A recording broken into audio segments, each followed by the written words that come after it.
All right, so we're going to get this event started. Hi there, my name is Brady Nordstrom, and I am the Associate Director of Government Relations and Policy at the Housing Development Consortium. We are here for the Wilburton Grand Bargain event with HTC's Affordable Housing Week. So I'm going to pull up a slide deck and we're going to work through, as a quick overview before I introduce our panelists.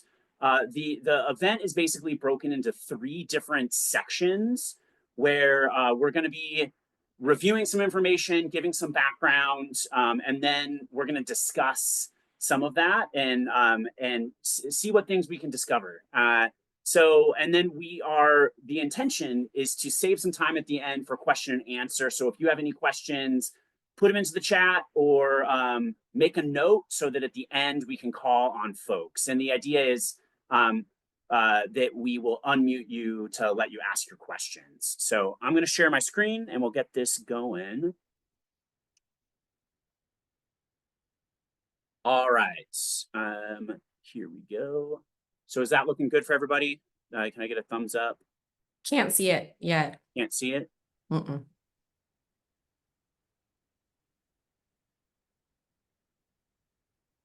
How about now? There we go. Great. All right, so I've already given this introduction. Today we are joined by Yi Zhao, who is the Executive Director of Imagine Housing, and Holly Golden, who is a land use attorney at Hillis Clark Martin and Peterson. So I just want to give a quick thank you to both of our panelists.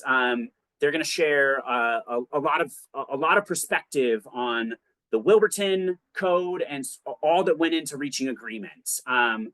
So here's an outline of the events. We're going to go over what is Wilburton. We want to make sure that people understand that. Then who is the Eastside Housing Roundtable? Holly and Yi are both steering committee members on the Eastside Housing Roundtable. Then we're going to talk about outcomes of this Eastside Housing Roundtable, or EHR. You'll see that initial throughout this deck, through the process and the lessons that we learned. And then we'll talk about what's next. So let's dive in. So first of all, what is Wilburton? Well, it is a neighborhood in Bellevue that, as you see here, it is across the 405 freeway from downtown Bellevue. Wilburton, there's some characteristics that make this a really exciting area. So there's some low density housing to the east up on the hill up here. And Spring District to the north, which is another transit-oriented neighborhood. And then to the south, we have the Bellevue Botanical Garden, which if you haven't visited, it's recommended. It's very beautiful. There are currently, there's a concentration of businesses from low to medium densities all around Wilburton. So there's there's Overlake Hospital, there's some car dealerships, there's some big box stores, some restaurants, a mix, but most of this is low and medium density. And then finally, there are current and future transportation elements. Just recently, the light rail, the 2 line opened right in the center of Wilburton. That's why this is called the TOD, or Transit Oriented Development Area. You'll also see from this map, this green, the green line, that is East Trail. And this is an exciting bike and pedestrian trail that's going to cover the whole east side. And then finally, last but not least, the Grand Connection Crossing. This is going to be a hallmark of downtown Bellevue. It's going to connect Wilburton across the freeway all the way over to Lake Washington. And it's another bike and pedestrian path. So there's a lot going on in this neighborhood, but I think the overall message is that it's not currently at its full potential. There's a lot of changes that we're expecting in Wilburton still. So a little bit more background on the policy process here. I'll try and move through this quickly, but this has been a conversation that's been happening for a long time in Bellevue. In 2017, there was a commercial area study. This was city boards and commissioners, residents, and other stakeholders who talked about all these elements that I just mentioned: the land use, transportation, urban design, and they set a vision for the neighborhood that is transit-oriented, mixed use, walkable, and vibrant. And the idea here was to be a complement to downtown. And so this is a really exciting opportunity. More recently, there was work done to update sort of the vision for the neighborhood through comprehensive plan amendments and the comprehensive plan. And so this is basically what we're looking at in the future of Wilburton now. It's a substantial upzone, and it says 4,000 housing units are expected over the next 20 years. That's a lot of housing, but the total capacity is actually 14,800 housing units. It's important to note that it's likely that not all this capacity is going to develop, but I think that the upper end of this is really exciting for a lot of reasons. And then 35,000 additional jobs. This is an opportunity to put transit, housing, jobs, businesses, all these things close together. And so I think the overall thing is that some of these 1 to 2 story buildings are soon going to be high rise or mid rise. So the entire skyline of Bellevue, as you drive in or view it over Lake Washington or Lake Sammamish, it's going to look different. So again, placemaking, this is an entirely new neighborhood. So I think that that's the first point where we're going to stop here and hear from our panelists. Actually, I'm lying. We have a little bit more context here. This is also, I think it's important to think about the housing goals of Bellevue overall. So King County, through the Growth Management Act, allocated Bellevue with 35,000 additional housing units over the next 20 years, or 25 years from 2019 to 2044. These housing units, as you see on this chart to the left or to the right, there's a vast array that are needed. There's many in the lower incomes. There's some in the 120 AMI percentage and above. But overall, I think it's just important to note that there's a lot of new housing that Bellevue is trying to build. And finally, this is just another point about the importance of the economy and jobs aspect of this. So there are a ton of benefits when we put housing near jobs. So it reduces traffic, but you get all the people that work there. I mentioned Overlake Hospital. There's nurses, there's childcare professionals in Bellevue school districts. There's teachers, baristas, janitors, administrators, all of the people that when you walk around downtown Bellevue or any city that you meet, these people, this is an opportunity to get these people near where they're working. So, and I think the larger context is that job growth has been outpacing housing growth for decades in Bellevue. This is an opportunity for Bellevue. And it's also one of these things where if the city isn't planning carefully for this, it can cause more of a housing crisis, which can drive up the cost of housing even more. And finally, on the right there, there's currently, almost currently in 2021, Bellevue had about 2.3 jobs for every 1 housing unit. So now we're going to get into the first discussion session. And let's first hear from Holly. So from your perspective, what are the critical opportunities in Wilburton? Thanks, Brady. Great intro to the neighborhood. At its core, the opportunity in Wilburton is to get housing built near transit. You laid that out really well, and it really is, a once in a lifetime or, a couple times in a lifetime opportunity to go from auto dealership zoning to high-rise zoning. I haven't worked on anything like this since South Lake Union and the rezone that happened there from low slung industrial to what it is today. Another thing that I think about when I think about the opportunity of Wilburton is really just about Bellevue and Bellevue's growth trajectory, because when you look at the Wilburton seahorse shape, which the MBBJ team described it to me that way, and now you just can't unsee it. Anytime you see the Wilburton outline on a map, it looks like a seahorse. Its spine is along downtown. And when you think about downtown Bellevue, it's surrounded on 3 sides by single family homes. And so with the growth that's coming to Bellevue and has been coming to Bellevue for years, that expansion of density is going to be to the east. So we're talking about Wilburton, Bellred, East Main, Eastgate, and this, this is a massive opportunity as we think about the next phase of development in Bellevue.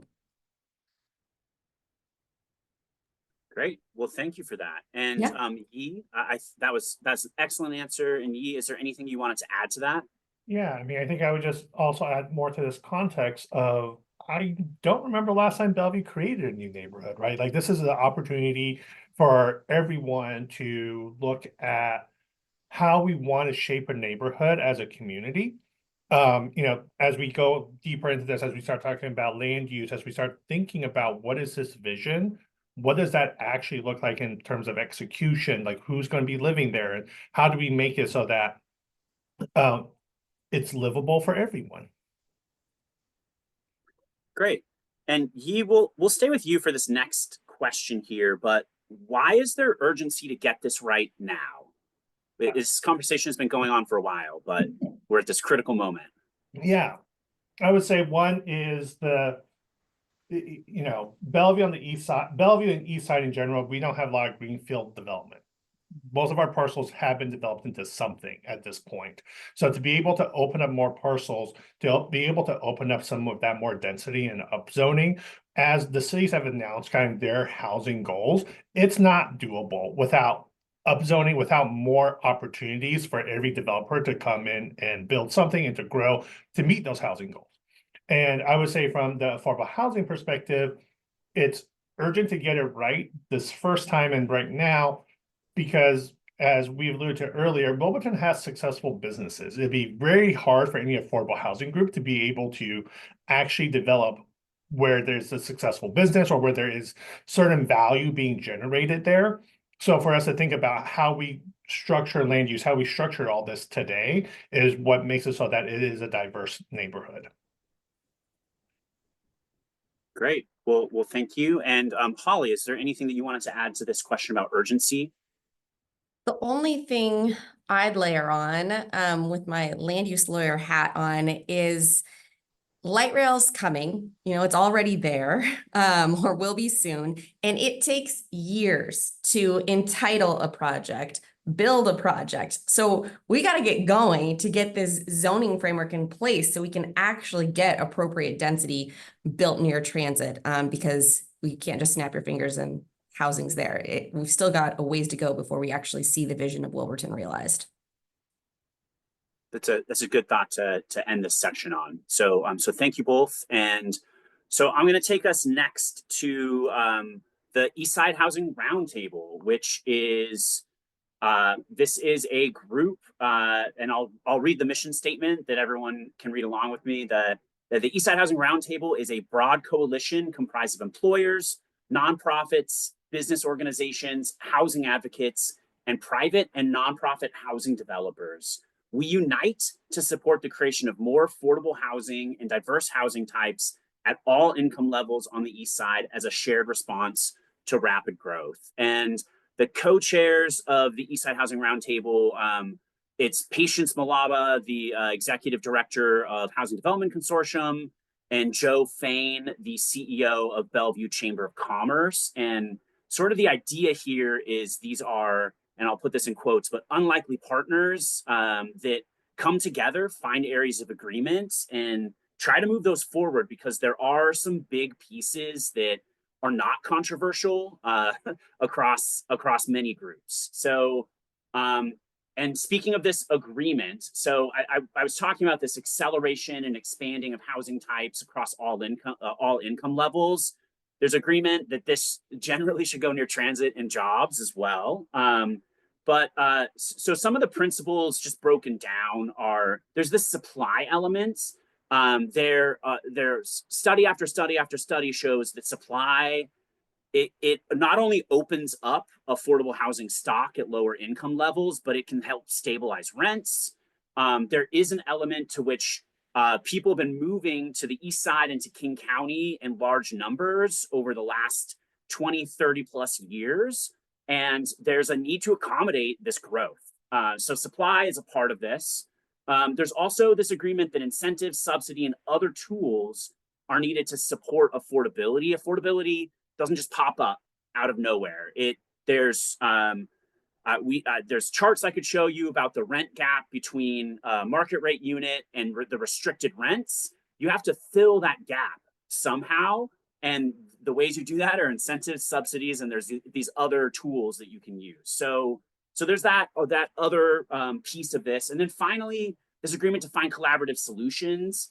And this will be a theme that I'm sure will come up, but there's complex problems where the devil is in the details, where at a high level, you can agree on some things, but when you get into the weeds, that's where the real work begins. So, and I kind of talked about this already, but, and that's, again, the logo of the Eastside Housing Roundtable.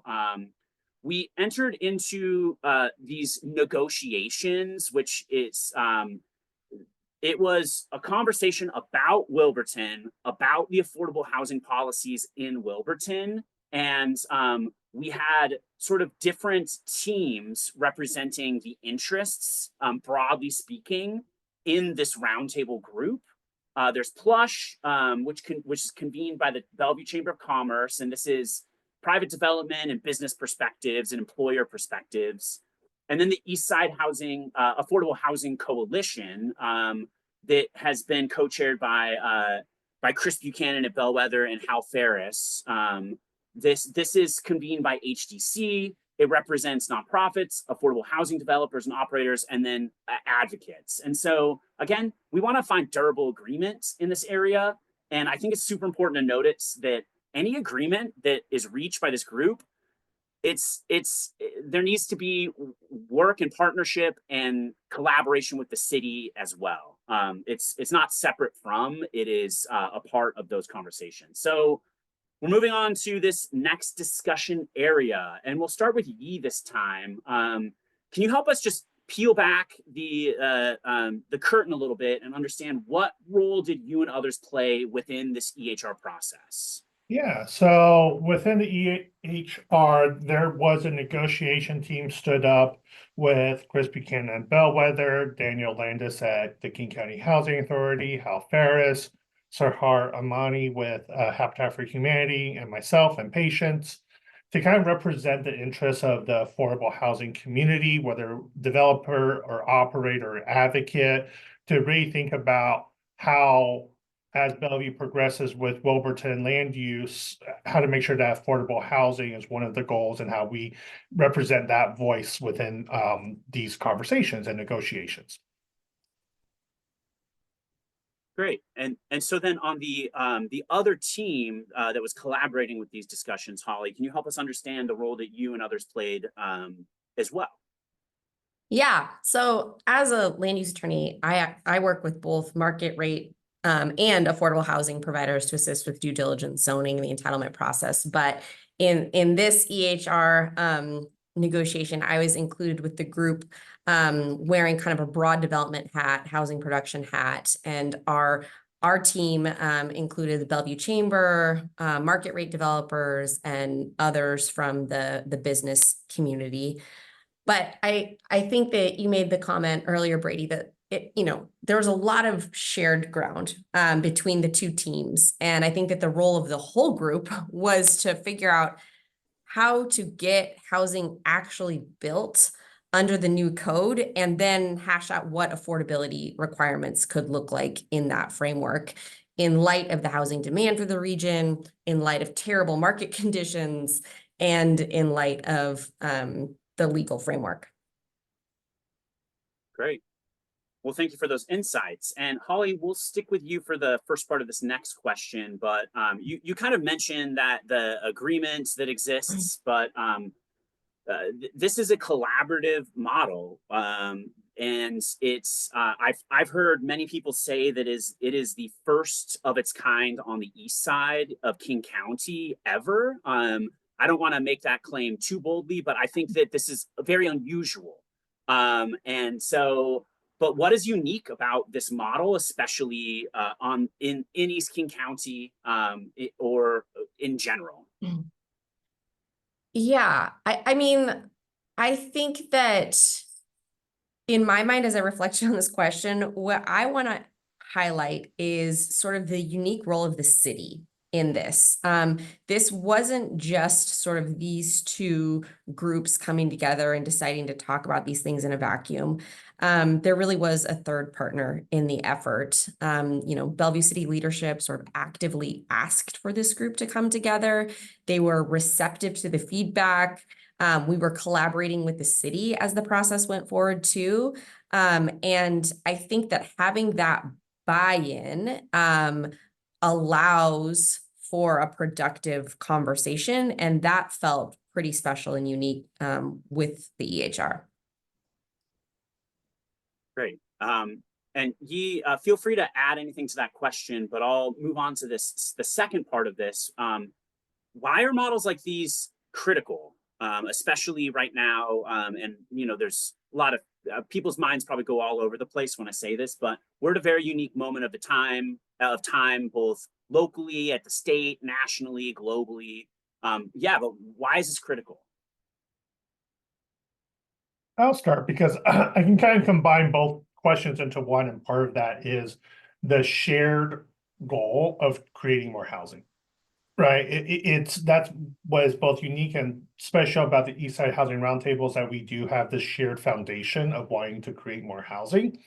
And especially in this time, as Holly kind of alluded to earlier, facing economic headwinds with a federal administration where no one's sure what's happening, it's getting harder and harder to create more housing right now.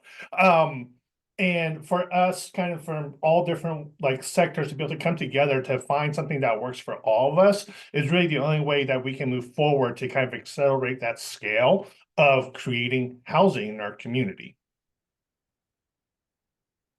Great. And Holly, did you want to add anything about why these models are valuable? I mean, I think that you summed it up really well, but the reality is that this group was grappling with some of the most important issues facing our region: housing affordability, economic vitality, development by transit. There are a lot of ways to do this, and it was really helpful to have a space to kind of really lay it all out there and grapple with it and try to, come to the best possible solution. Great. Well, thank you both. So this was kind of an extended prelude. So now we're going into the outcome section, and so I'm going to move pretty quickly. I don't want to steal the thunder from our panelists because they have many valuable insights to share. So I'm just going to kind of shoot off some of these things to give an overview, and during the discussion, we're going to come back to these slides and let you all digest. So it's going to feel pretty rapid paced here for a moment. But the idea is that there's a lot of technical information and technical work that went into the agreements, as well as those partnerships and relationship work.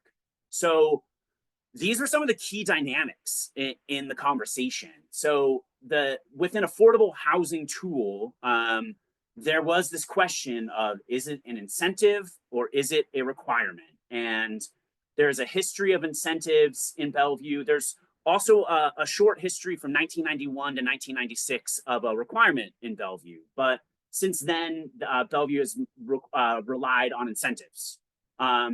There's this idea of value exchange with affordable housing through upzones. That's if it's a requirement or an incentive, there's value being granted through the upzone, and then a portion of that value, whether it's incented or required, is going to be affordable housing. And that's the idea behind some of this.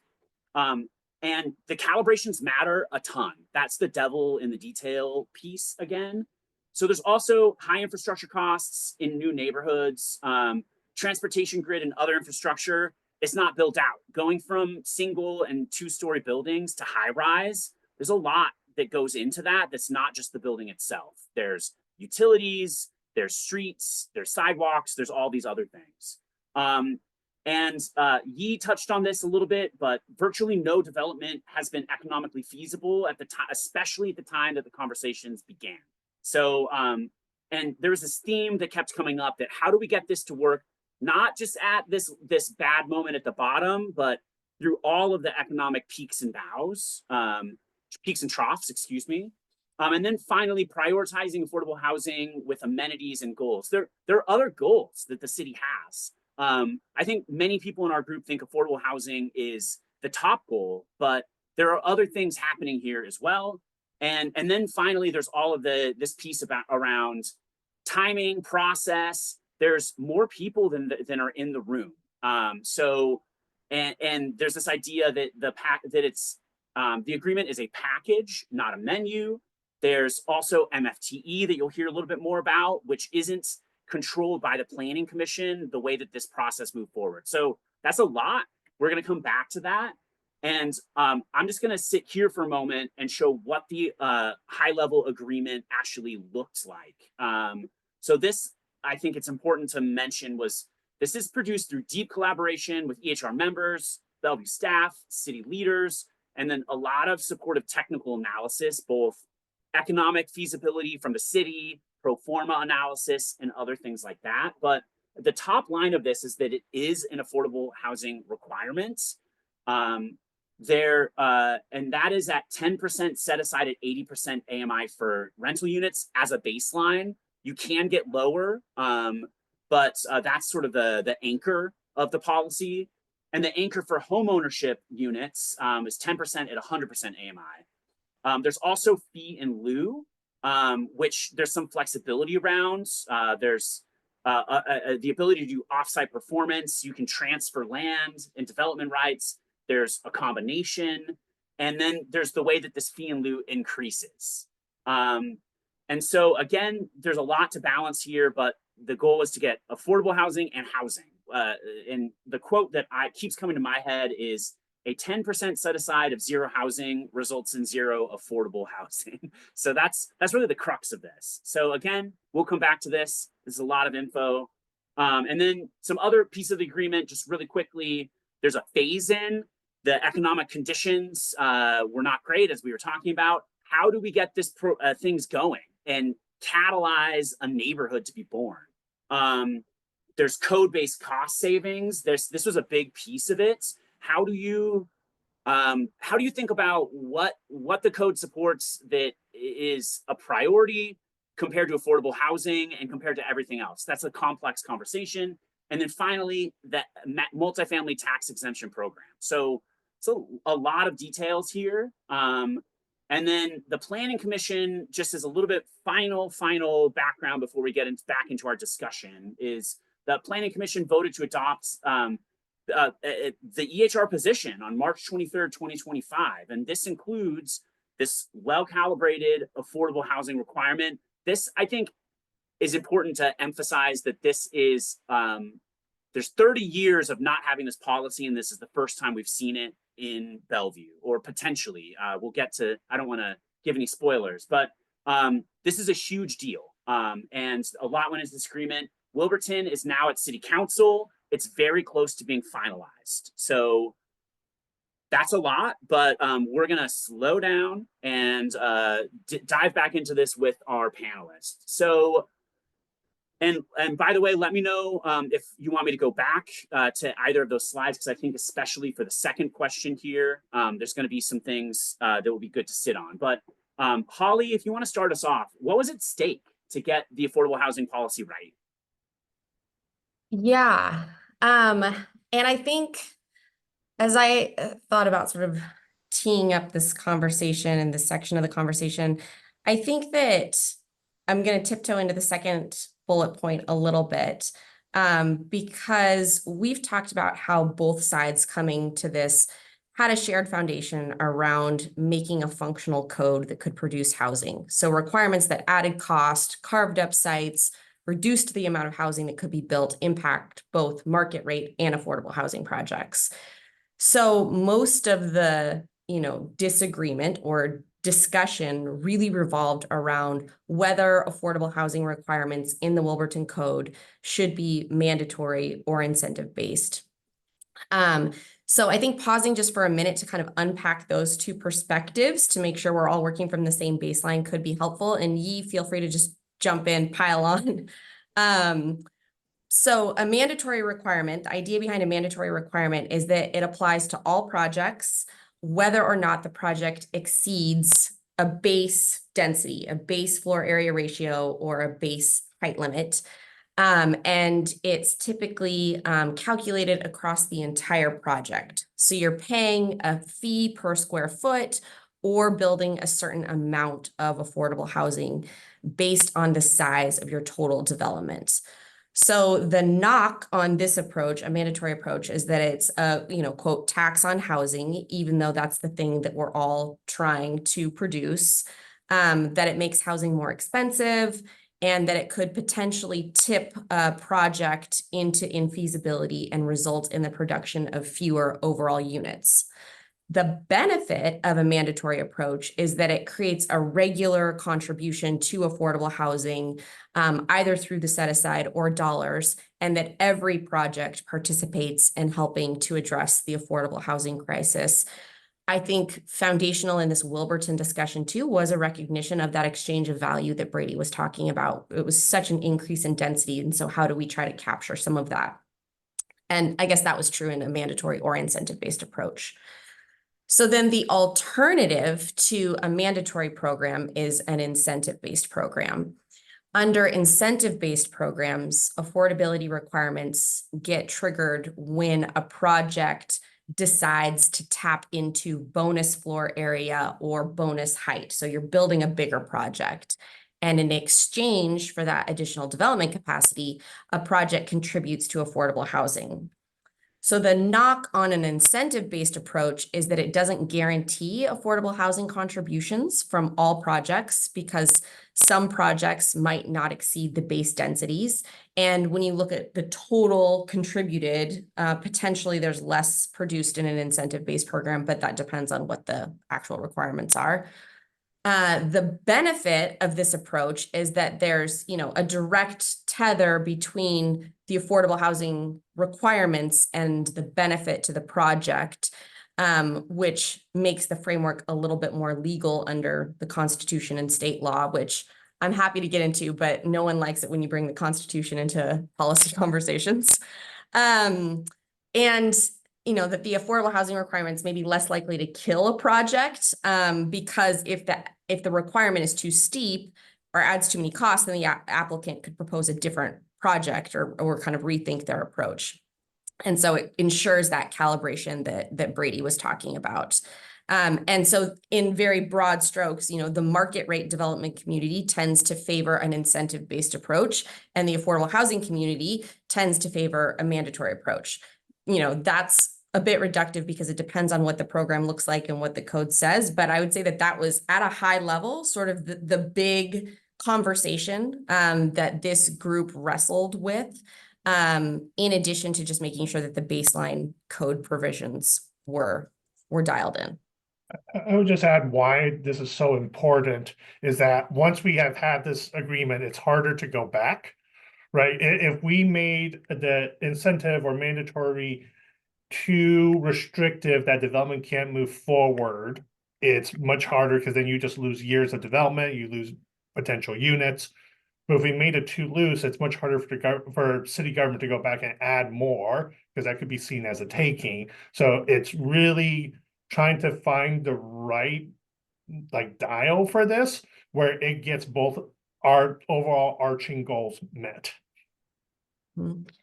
Yeah, really good point, E. And I think what made it especially challenging for everyone is the market conditions, which we've brought up multiple times because we just couldn't escape it. I mean, when you're trying to crunch numbers and figure out what's feasible, nothing's feasible right now. And so it makes it hard to then think, okay, well, how much more can we do and carve and set aside for affordable housing? So, I think that the group didn't lose sight of that, the recognition of the moment and the desire that something happens in Wilburton as soon as possible. But I think there was also a shared recognition that, we're adopting code that's going to hopefully live on beyond this cycle and this moment of sort of extreme uncertainty. But it makes it tough to figure out whether or not you're landing in the right spot. Great. Well, I feel that you all covered a lot of the key dynamics of what was at stake. And so I'm going to go back to that dynamics slide. And this is sort of the smorgasbord portion where I'm going to let you all really talk about and add nuance to some of the areas that I highlighted in my overview. But I think overall, we're just trying to get a deeper understanding into what was actually going on and why did the agreement look like it did, based on all these dynamics. And so I think in particular, and we talked about collaboration and things like that. So maybe the principles and goals thing is obvious, but if you ever want to bring it back to sort of your North Star, that is also welcomed as well. So let's go back a little bit to this slide, and we'll hang out here. And yeah, I'm just curious if you all just want to what are the most important dynamics, and yeah. So and Yi, maybe you wanna start because Holly started the last question. Yeah, I mean, for me, one of the biggest things I was looking at through this was how do we get affordable housing into Wilburton? I want to see more housing, but I was really focused on how do we get more affordable housing to Wilburton. And the other thing was just when you look at City of Bellevue's housing needs assessment, if every nonprofit developer here in King County did nothing but work in Bellevue, we might be able to hit those goals, but that would still be a stretch. You know, we need to think about how we scale and how do we, as kind of a region and community, look forward to hitting those goals, right? And recognizing that it cannot just be the nonprofit affordable housing developers. We kind of need everyone to do this work. So, I mean, that's kind of really where I was taking that approach of why I felt like it needed to be a mandatory program. We have seen some incentive programs not work as well in terms of people are either going to underbuild because they don't need the extra FAR, or people are going to just buy their way out, and suddenly you have a neighborhood that's excluded. And when I look at Wilburton, like I said, it's going to be a real challenge for kind of all of us who do the capital A affordable housing work to be included in this neighborhood. None of, like, my running joke as we've done this whole thing, none of us are going to buy Best Buy, right? Like that's not who we are and what we do. We're not going to be able to buy the Best Buy to put housing there. So, you know, for my perspective and my like kind of principles and what the guiding North Star really was, how do we calibrate all these so that we can get affordable housing built in Wilburton? And Yi, as a quick follow-up there, I'm curious how you see this code-based policy as being different from, say, subsidy or, well, in particular subsidy, which is typically what people associate with affordable housing. Yeah, subsidy is a very tricky thing. Because if government or anyone provides subsidy, it has to be ongoing, and there's a certain cost to that. And just kind of, once again, to the times we're living in today, asking for continued cost or revenue like generation from a city or from any public entity is really challenging in our current economic climate. The cities are all, they're doing what they can, but there's going to be a limit to how much they can do, right? So back to this conversation of scalability, the cities through subsidies would not be able to reach the level of scale that we're talking about that's needed. Thank you. That the word scale really sticks out in my head. So thank you for that. And Holly, I don't know if you want to comment on anything that Yi said, but otherwise, feel free to open up another area that you think is important for people to understand. Yeah. Well, I'll maybe touch on sort of your North Star question as we approached all of these. I think that housing production was probably a shared North Star. But I think it was also really important to keep in mind that it's a really big deal to adopt a mandatory affordability requirement in Bellevue for the first time, or the first time since an experiment with it in the 90s. And I don't want to get wonky about it, but you know, the legal limits that I alluded to earlier were also sort of underpinning, you know, my perspective as I engaged in these conversations. There are limits under Washington state law and constitutional law about exactions on development, including affordable housing requirements. They have to have a nexus or a connection to impacts, and their requirement needs to have a rough proportionality to the impact. This obviously wasn't a big part of the discussion and kind of the day-to-day exchange with the Eastside Housing Roundtable group, but it's a really important backdrop to make sure that the code is set up for success, that it's legal and isn't going to be facing a bunch of challenges. And so I think that, you know, one way that those two kind of guiding principles came together was, you know, in section D here on the screen, that if Bellevue was going to move to a mandatory affordable housing requirement, we had to make sure that the code was set up to support that you had an appropriate increase in density to match the obligation, and that we really were prioritizing housing production. And so, you know, there were trade-offs. And I think that our group had sort of the shared belief that affordable housing was the most important priority here.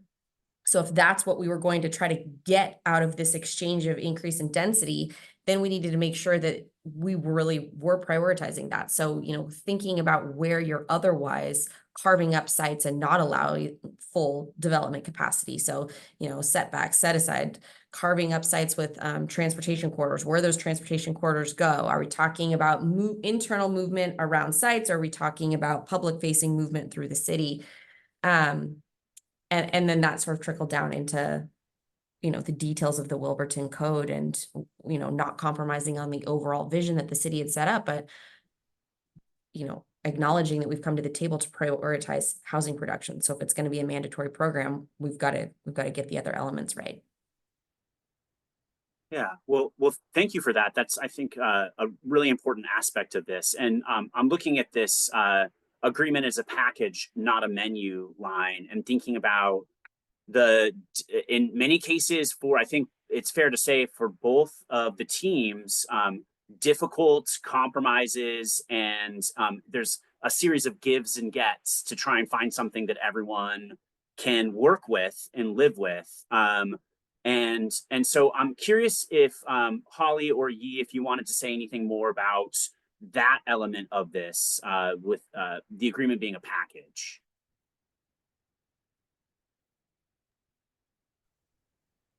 I guess I'll start. I mean, I'll kind of go back to how we've talked about it. So it has to be well calibrated, right? We don't want something to be so onerous that we stop development.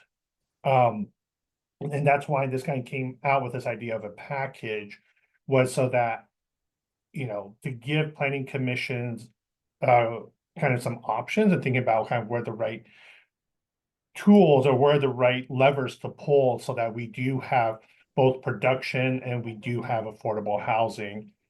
I'm kind of almost jumping to, I think, your last question on this one, Brady, but it's really thinking about, you know, the city, as Holly mentioned earlier, is this like third partner in all this. They have a vision and they've set this vision out for a while.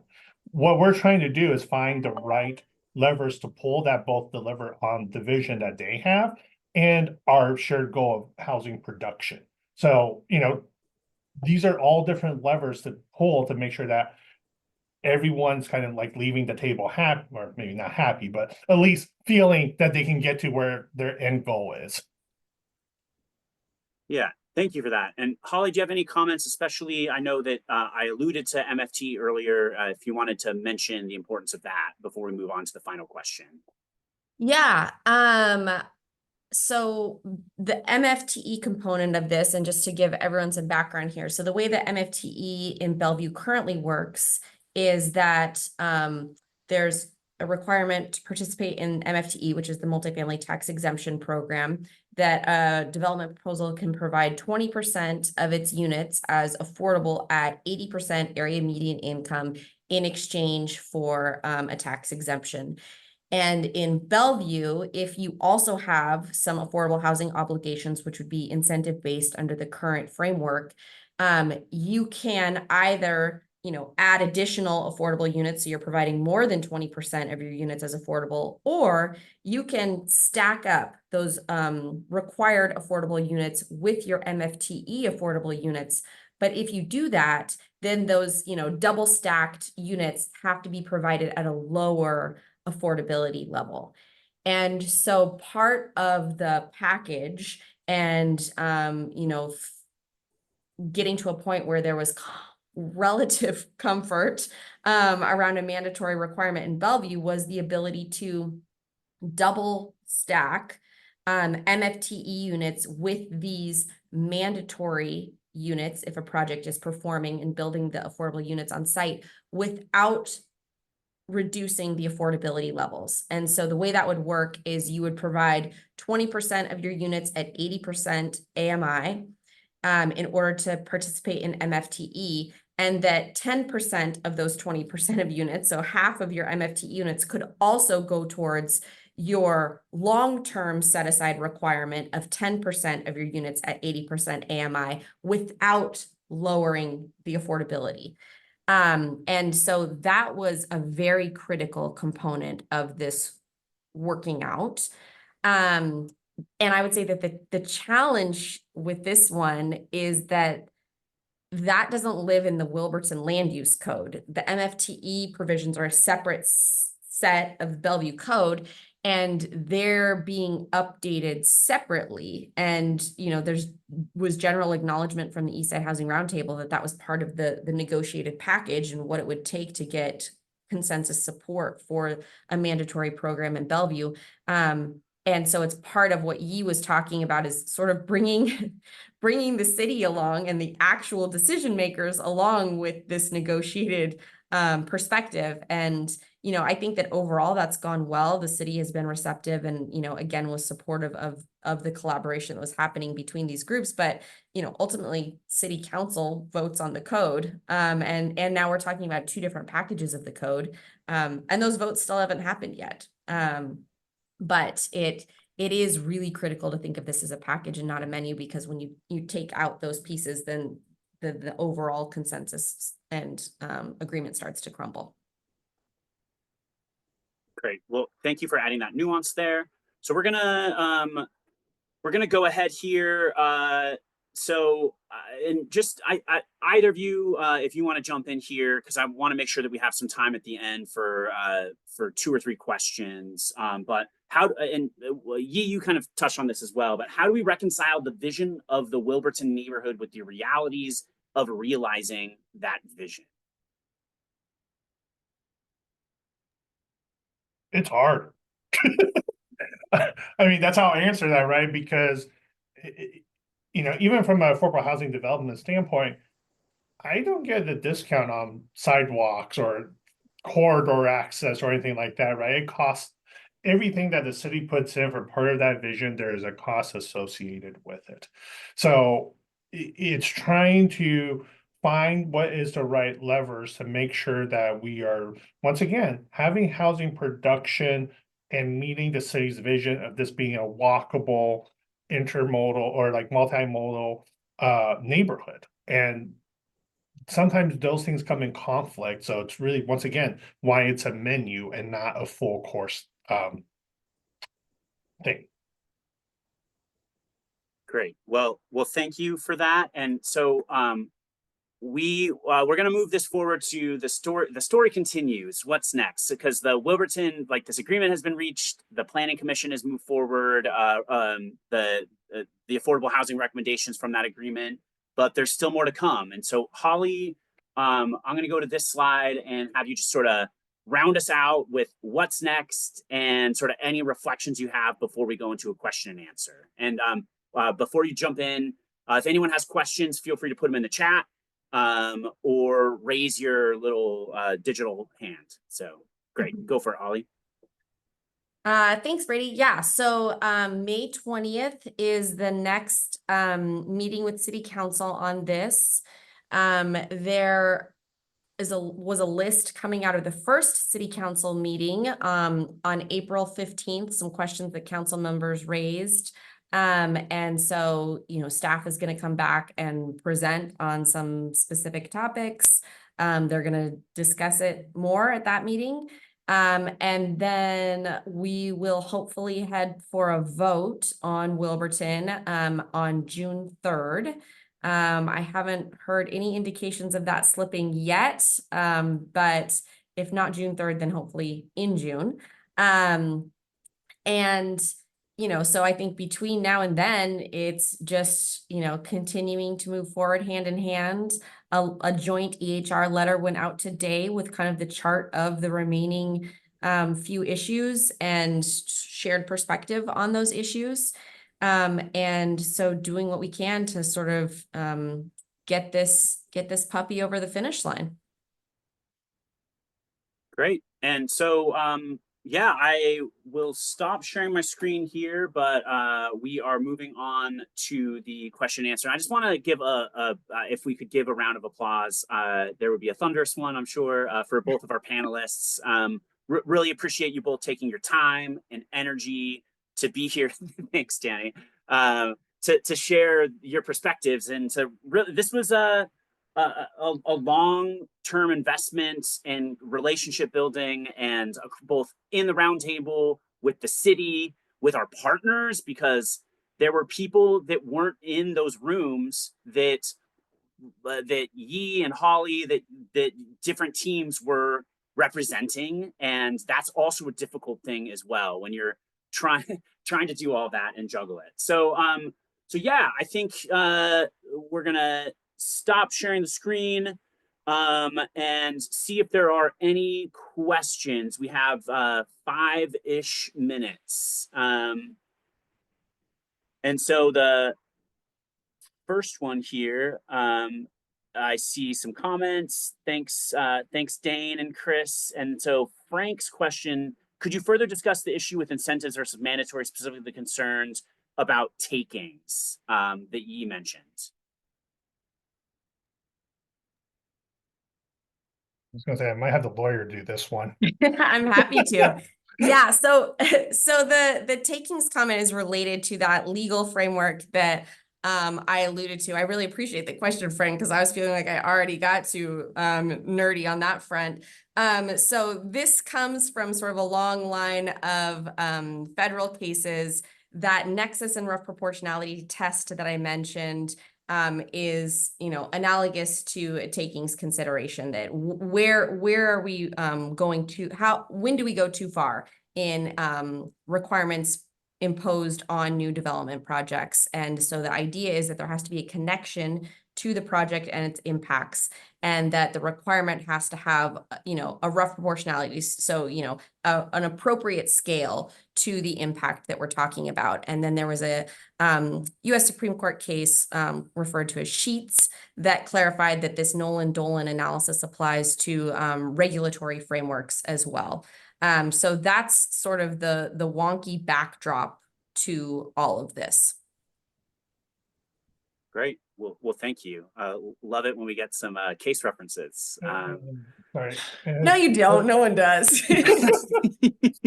And there's another question about the issues with incentives versus mandatory. It's once again, Holly kind of touched on this, right? Mandatory says you have to, and if you make the mandatory requirements, like say you have to have 30% at 60, if no one can make those pencil, you have now created a regulatory framework where no housing production is getting done. If you set the incentives too low, I mean, I think someone at one point was talking about setting the base for the FAR, I'm getting too nerdy, but setting the base really high where almost anyone can build with it, then you also don't get production of affordable housing. So it's really trying to find that right, like I said, middle ground, so that you get what we've been talking about this whole time. How do you get more housing? How do you get more affordable? And it's somewhere in the middle of all this. And the only other thing I'll layer on with this is, Wilburton is sort of the first step in a year of a lot of big legislative packages for Bellevue. They're working on the housing opportunity in mixed use areas, or HOMA. They're kicking off the Bell Red look forward. And so, you know, those conversations around affordability requirements and appropriate calibrations and, you know, how to strike that appropriate balance is going to look different under each of those legislative packages. This group came together to really dig into Wilburton, where we were talking about a massive increase in density. And so that's something, those conversations are going to continue this year. Great. Well, I feel like that's a good place to end it, because I was hoping to leave this with a reflection just on how important these collaborative models are.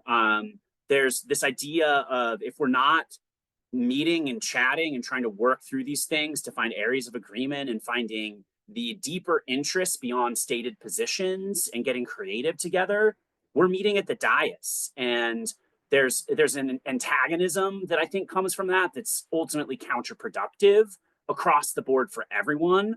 So I just wanted to give thanks to everyone who's been involved with this process, and thank you to everyone who joined our event today and our panelists. And so with that, we will close the event, and I hope that you all have a good rest of your day. So take care.